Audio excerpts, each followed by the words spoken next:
Savez-vous comment être systématiquement heureux? Je n'avais pas de réponse à cette question pour des années, mais maintenant je l'ai et je voudrais la partager avec vous.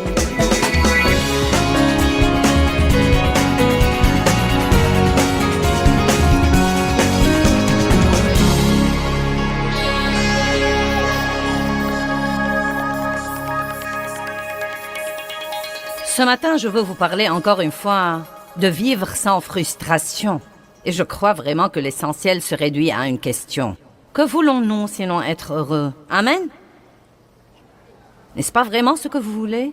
Même les autres choses que vous croyez que vous voulez, vous les voulez parce que vous croyez qu'elles vous rendront heureux. Ou, vous savez, si vous aviez plus d'argent ou une meilleure maison, vous seriez heureux. Si votre conjoint était sauvé, vous seriez heureux. Si vous étiez marié ou si vous n'étiez pas marié, vous seriez heureux. Et donc, toutes les choses que nous croyons que nous voulons. L'essentiel de ce que nous voulons tous est que nous voulons nous lever et être vraiment heureux. Et jouir du jour et ne pas être malheureux et ne pas être frustré. Et déçu et découragé et tout ce genre de rebut. Et donc, il y a un moyen de vivre le genre de vie que nous voulons. Jésus est mort pour nous donner exactement ce genre de vie. Dans Jean chapitre 10, verset 10, il dit « Le voleur ne vient que pour voler, tuer et détruire, mais je suis venu afin que vous ayez la vie et que vous en jouissiez et que vous l'ayez abondamment, complètement, jusqu'au débordement. » Nous devons apprendre à abandonner et à jouir de la vie que nous avons. Maintenant, j'ai fini la session la nuit dernière en encourageant les gens à prendre la décision d'aimer leur vie, d'arrêter de vouloir la vie de quelqu'un d'autre et d'aimer leur vie. Et donc, comme je vous parle ce matin d'abandonner, de vous décharger de vos soucis, de ne pas essayer de diriger votre vie, d'entrer dans le repos de Dieu, quelle que soit la terminologie dont vous voulez l'appeler, d'abandonner et d'apprendre à jouir de la vie. Je veux que vous appreniez à jouir de votre vie. Tant que vous n'accepterez pas votre vie et que vous n'arrêterez de vouloir la vie de quelqu'un d'autre, vous ne pourrez jamais jouir de votre vie. Et croyez-moi, ce n'est pas mieux ailleurs. Quel que soit ce que vous regardez et que vous croyez que vous le voulez, il va y avoir des défis qui viennent avec lui aussi. Mais allons à Jean chapitre 15. Nous allons étudier ensemble les merveilleuses choses que Jésus dit sur la manière dont nous pourrons finalement jouir de la vie. Nous allons regarder d'abord Jean 15, verset 11. C'est en fait... Ensuite, nous allons revenir au verset 1, mais... Jésus nous dit « Je vous ai dit ces choses pour que ma joie soit en vous et pour que votre joie soit complète et parfaite et abondante et débordante. » Que tout le monde dise, Jésus veut que je sois vraiment heureux. Vous voyez, non pas un petit peu, mais vraiment heureux. Non, mais il dit, je suis venu afin que vous ayez la vie et que vous l'ayez abondamment. Cela veut dire le débordement. Plus que ce dont vous avez besoin pour vous débrouiller. Il dit, je vous ai dit ces choses. Et nous allons revenir dans une minute et découvrir quelles sont ces choses qu'il nous a dites. Pourquoi nous dit-il ce qu'il nous dit? Afin que ma joie soit en vous et que votre joie soit complète et parfaite et débordante. Je crois que si nous avons assez de joie, elle jaillira de nous et atteindra quelqu'un d'autre. Et ensuite, quelqu'un d'autre voudrait avoir ce que nous avons. Croyez-vous vraiment qu'un chrétien triste, un chrétien fâché, un chrétien déprimé, un chrétien découragé, un chrétien frustré ou un chrétien exaspéré sera un bon témoin pour inviter les gens à venir au royaume? Bien sûr que non. Nous devons incarner ce que veut le monde. Ils veulent être heureux. Ils veulent avoir la paix. Ils veulent se lever et ce n'est vraiment pas les choses qu'ils veulent. Ce qu'ils veulent vraiment, c'est d'être heureux. Et donc, si nous pouvons juste être heureux, nous serons un panneau d'affichage ambulant pour le christianisme, parce que si vous êtes stable et que vous vous y prenez dans la vie avec ce plaisir paisible, les gens vous demanderont ce que vous avez qui vous permet de vivre comme ça. Et la porte sera grande ouverte pour leur parler. Donc je crois que nous devons faire de la stabilité et de l'expression de joie, non pas un faux truc, mais une expression de vraie joie. Nous devons en faire une priorité dans nos vies. Il y a toujours quelque chose qui vous fera froncer les sourcils tous les jours, si c'est ce que vous voulez faire, mais ça ne va pas améliorer votre vie. Maintenant, quel que soit ce que vous croyez que vous voulez, ce que vous croyez qu'il vous rendra heureux, je ne veux pas vous décourager, mais ce n'est pas ce que vous voulez vraiment. C'est incroyable le temps que nous passons dans notre vie à poursuivre des mirages. Avez-vous jamais vu un film sur le désert? Vous savez, où un type est dans le désert et il meurt de faim et de soif et il croit qu'il voit une petite flaque d'eau au loin. Non, mais elle lui semble très réelle. Et il fonce vers cette flaque d'eau. Il saute au milieu d'elle et il découvre que c'est de la poussière. C'est juste un mirage. C'était quelque chose qui semblait être quelque chose qu'il n'était pas. Eh bien, je crois que beaucoup de choses que Satan nous fait miroiter ne sont que des mirages pour les personnes affamées et assoiffées. Et il nous amène à poursuivre tout le temps ces choses qui s'avèrent n'être rien, plutôt que de poursuivre la seule chose dont dit la Bible, qu'elle répond réellement à tous nos besoins. Donc, dans le verset 11, il nous dit « Je vous ai dit, versets 1 à 10, afin que vous ayez la joie. » Donc, nous devons revenir en arrière et voir ce qu'il a dit. Il commence « Je suis la vigne, mon père est le vigneron. Tout sarment en moi qui ne porte pas de fruits ou qui arrête de porter du fruit, il le coupe, le taille, l'enlève et il nettoie et émonde à plusieurs reprises tout sarment qui continue à porter du fruit, afin qu'il porte davantage de fruits plus riches et plus excellents. Il est donc évident que Dieu veut que nous soyons des gens qui portent du fruit.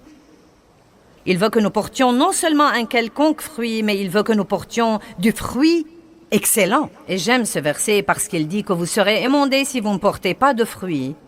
Et si vous portez du fruit, vous serez émondés pour porter un meilleur fruit.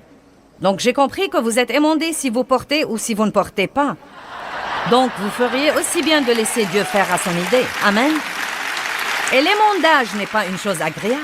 J'aurais dû avoir mes cisailles ici pour que vous compreniez, mais cela veut dire couper les parties mortes et inutiles. Et donc Dieu travaille toujours dans nos vies. Il coupe les trucs morts et inutiles qui nous vident complètement de la vraie vie. Si vous voulez un jour émonder un arbre, vous coupez les trucs qui sont morts, ou bien vous coupez les trucs qui sont fanés ou flétris, ou bien vous coupez les trucs inutiles, et parfois ces trucs inutiles sont des trucs mignons. Je me rappelle un arbre que nous avions dans notre jardin et qui était ravissant. Mais chaque année, nous avions au bas du tronc de cet arbre toutes ces petites choses qui poussaient et qui ressemblaient à de petits arbres. Et elles étaient très mignonnes. Elles étaient très mignonnes, de petites branches mignonnes qui sortaient du tronc de l'arbre. Mais quand quelqu'un venait émonder nos arbres, il coupait toujours ces petites choses mignonnes parce qu'ils étaient en réalité des branches parasites. Elles ne servaient vraiment à rien. Elles étaient juste là, elles étaient mignonnes et elles vidaient l'arbre de sa vie et empêchaient les vraies branches d'avoir tout ce dont elles avaient besoin. Et donc certains d'entre vous ont quelques branches parasites qui traînent dans votre vie et qui vous vident continuellement de la vie. Et si vous le lui permettez, Jésus viendra émonder ces trucs. C'est tous ces trucs que vous essayez de faire qui ne vous avancent en rien et ne vous servent à rien, ou ces choses que vous croyez que vous devez avoir pour être heureux, et vous êtes frustré parce que Dieu ne vous les donne pas, et vous réprimandez le diable car vous savez qu'il vous entrave. Et la vérité est que Dieu ne vous donne pas ce que vous demandez, parce qu'il sait déjà que ce n'est pas ce que vous voulez, et vous êtes le seul à ne pas le savoir. Vous devez donc vous fier à Dieu qui fera pour vous ce qu'il y a de mieux. Allez, que quelqu'un loue Dieu.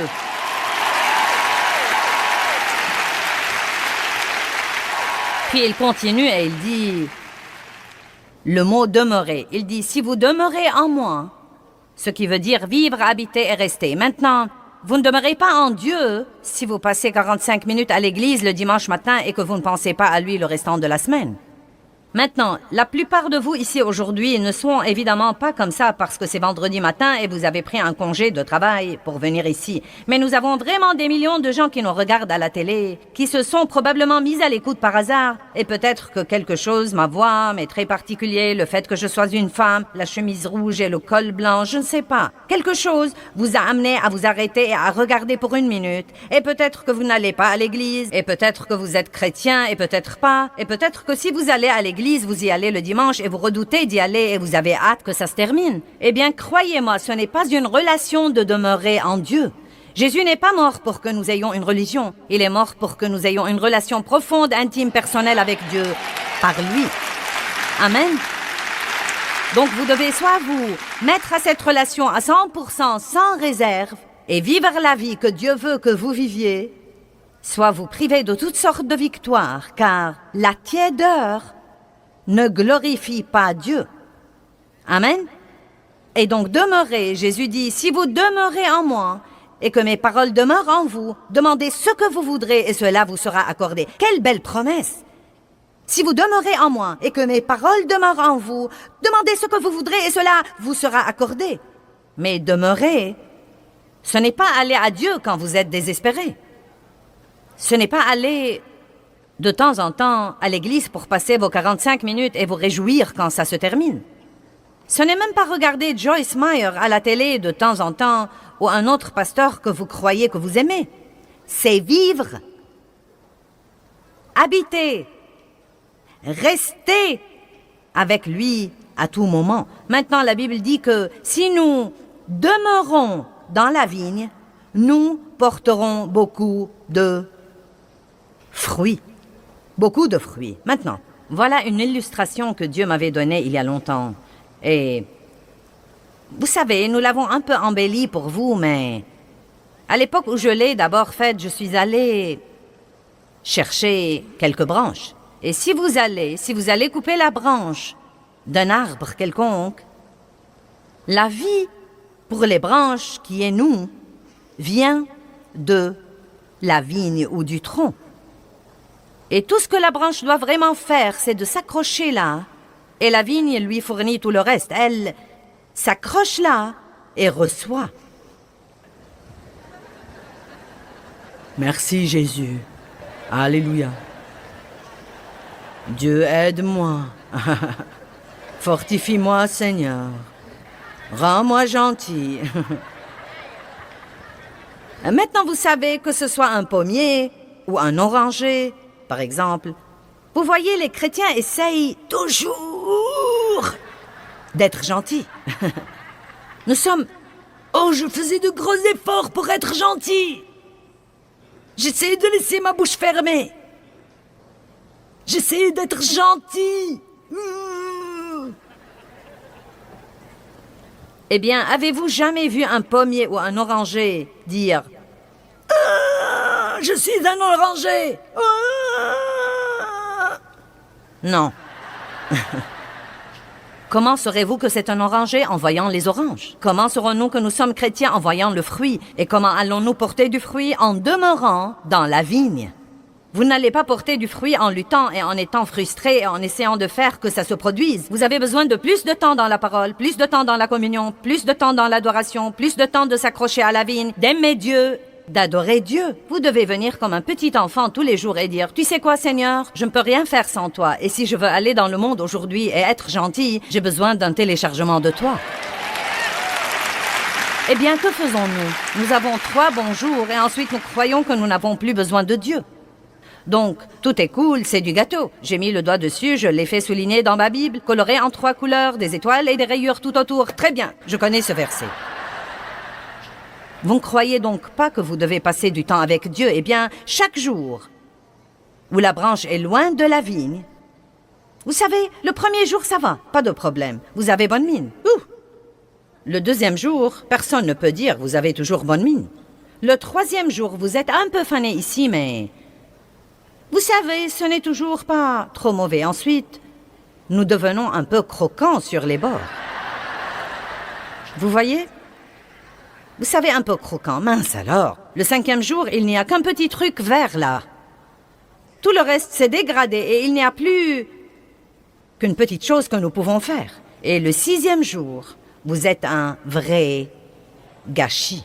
Eh bien, vous savez quoi? C'est comme ça que j'ai vécu pendant des années et des années et des années jusqu'à ce que j'ai finalement compris que si je veux rester comme ça et porter du fruit avec facilité, je dois rester dans la vigne. Je dois passer un temps avec Dieu, avoir la force dont j'ai besoin pour être ce qu'il veut que je sois, pour faire ce qu'il veut que je fasse, et ensuite je vais être une petite heureuse campeuse. Vous pouvez venir prendre ceci. Merci beaucoup.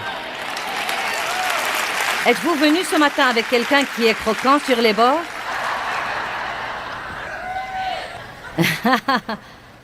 Cet homme là-bas a des ennuis. Il a dit oui et il a montré sa femme du doigt. Oh, c'est lui. elle est venue avec lui. Eh bien, Dieu merci pour votre franchise. Mais si vous demeurez en lui, vous porterez beaucoup de fruits. Si vous demeurez en lui, vous pourrez avoir la joie. Tout commence par lui. Maintenant, Romains 11, 17. Allons là. Peut-être que vous devez abandonner certaines de ces petites branches parasites dans votre vie qui vous volent votre temps, qui vous empêchent d'avoir le temps que vous devez passer avec Dieu. Amen. Qui peut penser à quelque chose en ce moment dont vous pouvez dire « Oui, c'est une branche parasite dans ma vie ». Romains 11, 17 nous dit quelque chose sur un petit processus qui s'appelle la greffe. Et je veux vous expliquer ce que c'est parce que je crois que c'est un beau principe. Mais si quelques-unes des branches ont été coupées, tandis que toi, olivier sauvage, tu as été greffé parmi les branches restantes pour partager la richesse de la racine et de la sève de l'olivier. Et ensuite, il dit quelques autres choses, mais ce qu'il dit, c'est que les Juifs étaient comme les branches naturelles, mais à cause de l'incroyance, certains ont été coupés. Et ensuite, Dieu a pris les païens et il les a greffés pour qu'ils puissent partager la richesse et la sève de l'olivier. Il y a en fait un processus qui s'appelle la greffe.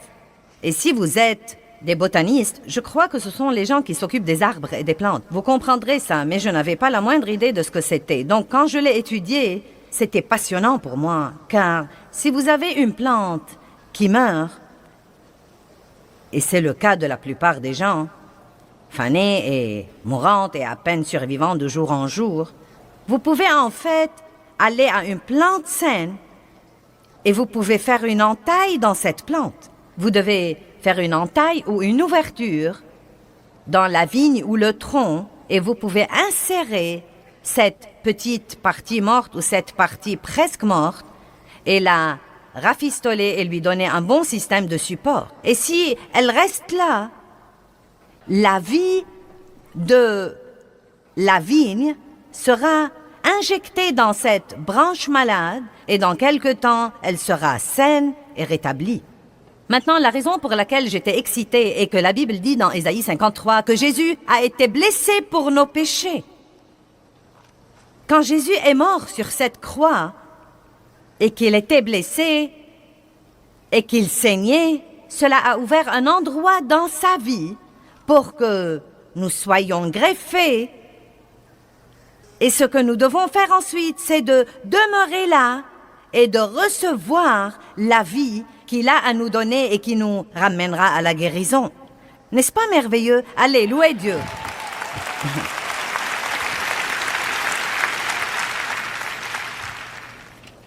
Je veux donc m'arrêter là pour un instant avant de parler d'autre chose aujourd'hui. Je veux vous dire que la première chose que vous devez faire comme nouveau croyant, quand vous avez été greffé dans cette vigne et que vous êtes un nouveau croyant et que vous venez comme une branche malade et que vous avez tous ces problèmes, tous ces complexes, vous avez été maltraité dans le monde, vous avez été gâché, vous avez fait beaucoup de choses mauvaises, beaucoup de mauvaises choses vous sont arrivées, vous avez de mauvaises idées maintenant, beaucoup de mauvaises attitudes, vous avez besoin de beaucoup de guérison. Et Dieu nous offre la guérison. Et je crois qu'une des erreurs que fait le christianisme en général et les enseignants chrétiens et les leaders chrétiens et les leaders dans l'Église, c'est que les gens viennent à l'Église et tout de suite nous voulons leur donner quelque chose à faire. Nous voulons leur donner toutes ces directives et cette réglementation sur la manière dont ils devraient se corriger et nous croyons qu'il est important de les brancher quelque part et leur faire participer au service. Et croyez-moi, je comprends tout ça et je crois qu'il y a un lieu de le faire, mais je vais vous dire ce qui manque beaucoup de fois. Les gens ne prennent jamais le temps dont ils ont besoin pour la guérison dans leur vie. Et ensuite, nous nous retrouvons à l'église avec un tas de guérisseurs blessés, une bande de gens qui vont ça et là et essayent d'aider les autres, mais qui n'ont jamais pris le temps de s'aider eux-mêmes.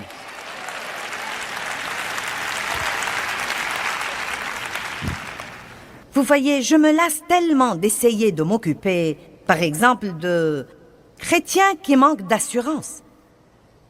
Essayez de travailler avec des gens dans le monde des chrétiens qui sont susceptibles et facilement offensés est blessé à tout bout de champ, et si vous faites un petit commentaire qui les blesse et qui ne leur plaît pas, ils se fâchent pour 3 ou 4 semaines. Vous savez quoi? Vous savez, c'est le résultat de quoi? C'est le résultat de quelqu'un qui n'a jamais pris le temps d'être guéri lui-même, de l'intérieur, et maintenant il est dans le corps de Christ et il essaye de fonctionner et d'avoir un ministère et de faire ceci et cela. Et il devient vraiment un problème parce que il n'a jamais pris le temps de décharger ses propres problèmes. Et je vais juste vous dire que si vous luttez, ce que vous devez peut-être faire, c'est de prendre une année de congé de tout ce que vous croyez que vous devez faire, et vous devez juste vous accrocher à la vigne. Vous devez juste dire, je vais prendre une année pour m'accrocher.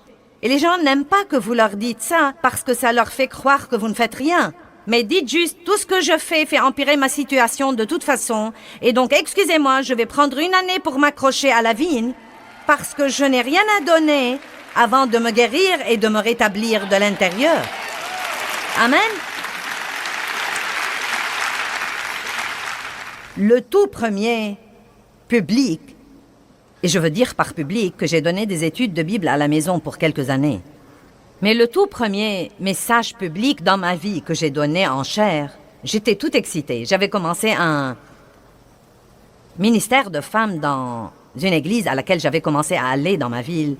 Et j'ai senti que ça allait être le commencement de quelque chose que Dieu pourrait vraiment utiliser et de quelque chose de grand. Et j'ai prié pour savoir ce que je devais prêcher dans ce premier enseignement ce jour-là. Et Dieu m'a dit, je veux que tu dises à mon peuple que je les aime. Et le premier livre que j'avais écrit était un livre intitulé « Dites-leur que je les aime ». Quand Dieu m'a dit qu'il voulait que j'aille là pour mon premier grand début public comme étant la femme de l'heure, cela m'a plutôt exaspéré que Dieu veuille que j'aille dire aux gens qu'il les aimait. Je me disais, eh bien, tu sais, c'est une leçon d'école du dimanche. Je ne veux pas juste aller leur dire que tu les aimes. Donne-moi quelque chose de substantiel. Donne-moi quelque chose de riche. Je veux quelque chose de substantiel et riche, une révélation à télécharger aux gens. Et il m'a dit simplement dans mon cœur, non, les gens ne savent pas que je les aime. S'ils le savaient, ils auraient agi différemment. Pourquoi est-ce que nous manquons d'assurance? Parce que nous n'avons pas de révélation sur l'amour de Dieu pour nous. Nous ne comprenons pas la justice. Nous ne comprenons pas qui nous sommes en Christ. Donc nous laissons ce que nous disent les autres nous dicter notre valeur. Et c'est parce que nous n'avons jamais pris le temps de nous immerger dans la parole de Dieu assez longtemps pour laisser ce que nous lisons passer de notre tête à notre cœur et devenir pour nous une révélation qui changera nos vies. Je suis là pour vous dire aujourd'hui que vous ne devez pas mener une vie pleine de crainte. Vous ne devez pas mener votre vie en vous souciant excessivement de ce que pensent les autres. Vous ne devez pas passer une mauvaise semaine parce que quelqu'un n'a pas aimé votre coiffure. Vous ne devez pas déprimer parce que quelqu'un ne vous a pas apprécié ou ne vous a pas remercié. Vous ne devez même pas passer une mauvaise semaine parce que vous vous êtes levé après avoir projeté d'être saint et vous avez tout raté après votre sortie du lit. Si vous savez que vous êtes en Christ et si vous comprenez l'amour inconditionnel de Dieu, non mais vous l'avez. Je ne veux pas dire que c'était un petit enseignement que vous avez écouté, mais vous l'avez. Il est certainement au-dedans de vous. Vous êtes enraciné et fondé dans l'amour de Dieu. Non mais personne ne peut vous l'enlever. Vous devenez une personne différente.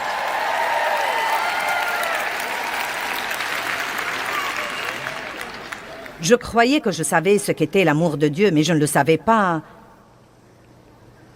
Et donc, toute cette première année de mon ministère, j'ai consacré mon temps d'études personnelles privées à l'étude de l'amour de Dieu pour moi. J'avais été victime d'abus sexuels dans mon enfance et je n'ai pas compris l'amour comme il faut, surtout pas l'amour inconditionnel. Il me semblait que, quand j'étais jeune, si je travaillais, ça m'évitait beaucoup d'ennuis à la maison. Et donc, je suis devenue un bourreau de travail pour avoir de la valeur.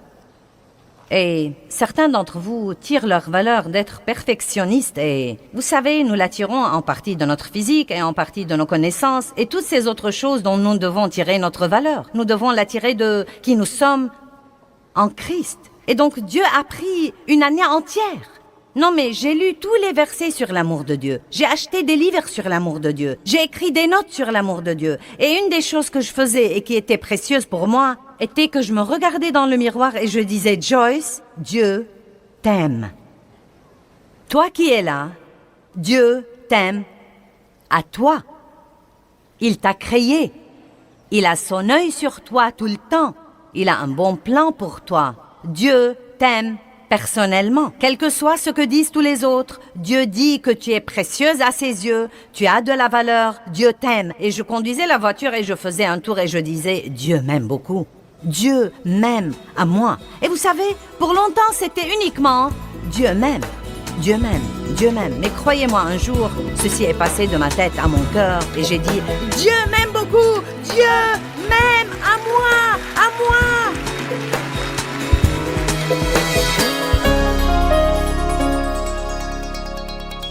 Eh bien, je veux personnellement vous encourager à être heureux de qui vous êtes.